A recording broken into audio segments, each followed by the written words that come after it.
Shalom, back with part 2.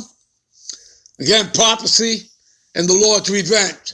All right, let me give you some precepts for Revelations 19 and 10. All right, talking about prophecy here. First, before we get into the Lord's revenge. All right, this is 2 Ezra 15, verse 1 and 2. And what does it say here? Behold, speak thou in the ears of my people, right? The Israelites, the words of prophecy. And you people know what prophecy is because I took you into the blue letter, right? And broke it down for you, all right? Which I will put in thy mouth, saith the Lord, and cause them to be written in paper, for they are faithful and true. You see that? You understand? You're not going to get truth from Esau or any man, all right? The only way you get the truth is through these scriptures, through the Most High. And again, this book is not of this realm, okay? This comes from the heavens. As they say, when you're in the scriptures, guess where you're resting at? You're in the heavens. You understand that? You're in counsel with Yahweh Bashim Yahweh. There is no other higher or wiser counsel to be in than with Yahweh Bashim Yahweh. All right? All right. Let's continue on here. Let's go to Wisdom of Solomon. All right?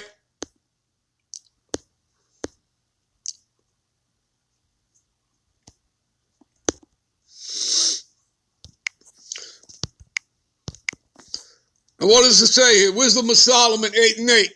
If a man desire much experience, okay, the she is wisdom. All right? The Lord always refers to wisdom as a she or her. All right? A woman. So if a man desire much experience, she, wisdom, knoweth things of old. That means what? Study to make thyself approved unto the Most High. So you would study the prophets. You understand that? All right? And conjecture aright what is to come. You see that? What is to come? That's what prophecy is. Okay? What is soon to come to pass. All right? She, wisdom, knoweth the subtleties of speeches. Okay? And can expound dark sentences, the dark sayings, the parables, the prophecies. For she, wisdom, foreseeth signs. We ourselves are that sign, because remember, we were left for dead, as you read in Revelations, the 11th chapter. And I saw their dead bodies, 3.5 days, 350 years, lying in the street, right? But the Lord had mercy on us, right? It was prophesied. Ezekiel chapter 37, the valley of dry bones. He breathed life into us. And now we are standing on our feet, and fear has come over them. Who's them? Esau and the other nations. Okay? Because we're bringing out the scriptures, the truth. All right? We're bringing out the testimony of Yahweh, Ba'achim Yahweh Shai. All right?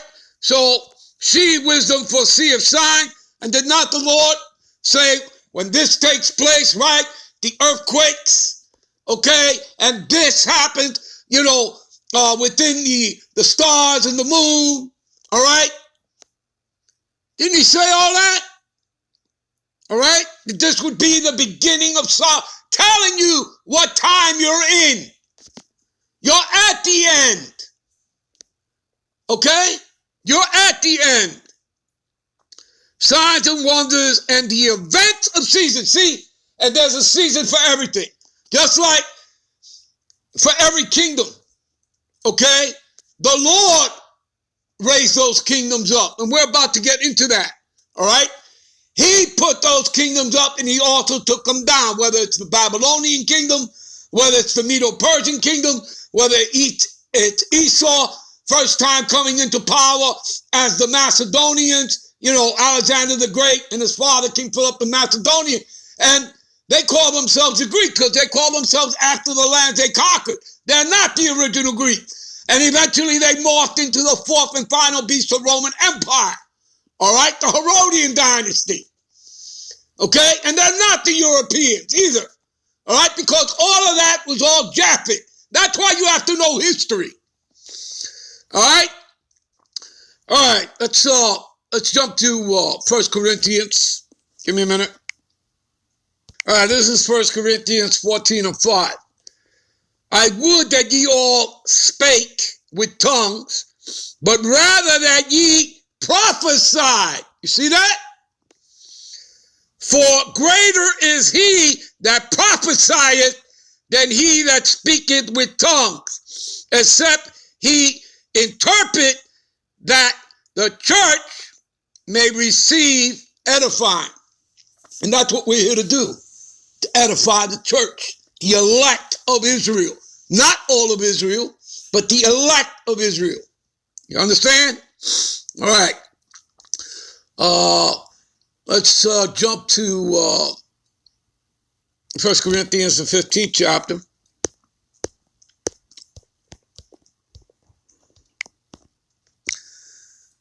15:24, I believe.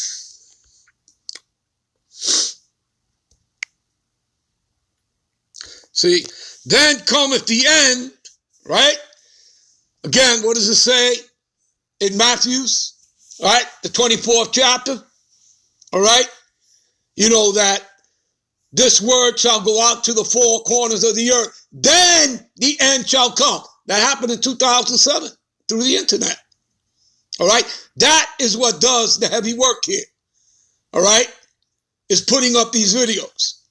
Okay? You have Israelite camps all over the world. In every nation. All right? So then the end cometh when he shall have delivered up the kingdom of the Most High. And who's that? Who's going to deliver up the kingdom? Yahushua when he comes. Right? And he's not coming alone, right? He's coming with Michael the archangel and thousands upon thousands of angels, and we'll get into that. All right?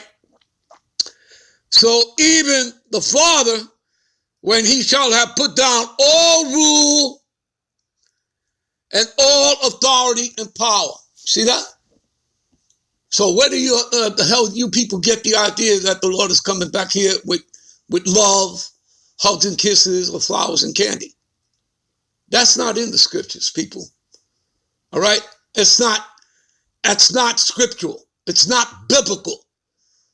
So I know where you get it from, but they're nothing more than regurgitated lies. Okay? This book is not universal. Okay? Psalms 147, 19 and 20 will tell you that. And there's plenty of precepts. Like you can go to Amos, the 3rd chapter, verse 1 and 2. All right, for example. All right? And there are many other precepts, but that's not the lesson for today. Let's go to Matthew's. All right? Matthew's 28 and 18. All right? And Yahushua came and spoke, right, unto them, saying, all power is given unto me in heaven and in earth. You see that? Not Esau. What you people fail to understand is that the Lord rules in the kingdom of men. Daniel 4:17. And he gives it to whoever he wishes. All right? Let's go to Daniel 2:21. Give me a minute. This is Daniel 2, verse 21. And he changeth the times and the seasons. You see that? There's a time. You go to Escalatius, the 3rd chapter. All right? And it tells you that there's a time and a season for everything. There's a time for love and a time for hate. Now, if you people notice that, That's the two different spectrums. That's balance. Okay? The duality of the Lord. The Most High and the Son are about duality, about balance. So there's a time for love, a time for hate. There's a time for war and a time for peace. What are you living in? You're living in a time of war. Okay? The peace will come after Yahushua destroys Esau and his kingdom and sets up his kingdom. All right? So he changes the times and the seasons. He removeth kings. You see this? He removeth kings. Right? Like he removed the Babylonian kingdom and he set up the Medo-Persian kingdom. Do you people understand? He removed them and set up the Edomites, as the third beast, the Macedonian kingdom. All right? He removed them and set up the Edomites again as the Roman Empire, the fourth and final beast. You people understand? All right? So he removeth kings and setteth up kings.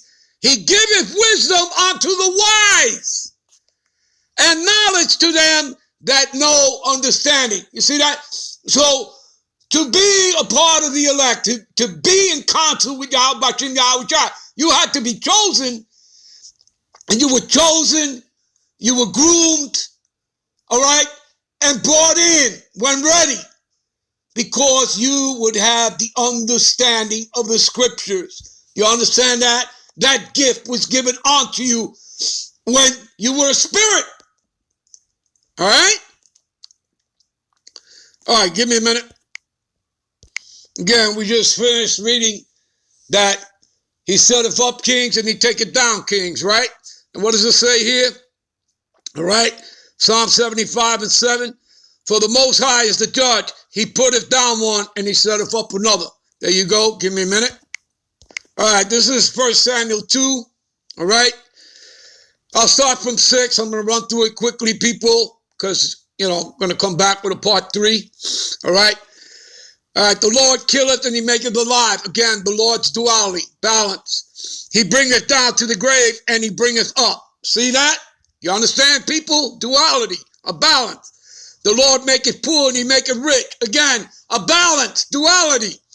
He bringeth low and he lifteth up. Again, balance, duality. He raises up the poor out of the dust. All right, and lifteth up the beggar from the dunghill. Like Lazarus and the rich man, the parable. Well, he's going to do the same thing with us, the Israelites. Right? He's raising us up and he's taking Esau down to set them among princesses and to make them inherit the throne of glory, like our Lord Yahushua. For the pillars of the earth, and those pillars are the Israelites, the elect of Israel, are the Lord, and he hath set the world upon them. All right? For example, he has done what? Give me a minute. This is 1 Corinthians 1:27. The Most High have chosen the foolish things of the world to confound the wise. And the Most High have chosen the weak things, right? We don't have any army. We don't have any guns, all right? Of the world to confound the things which are mighty. And who's mighty? Who has the armies? Who illegally invades nations and takes their wealth and resources and enslaves them? That's Esau. See that? You got it, people? All right, you know what? I'm going to end this here. We'll be right back with part, give me a minute. We'll be right back with part 3. Shalom.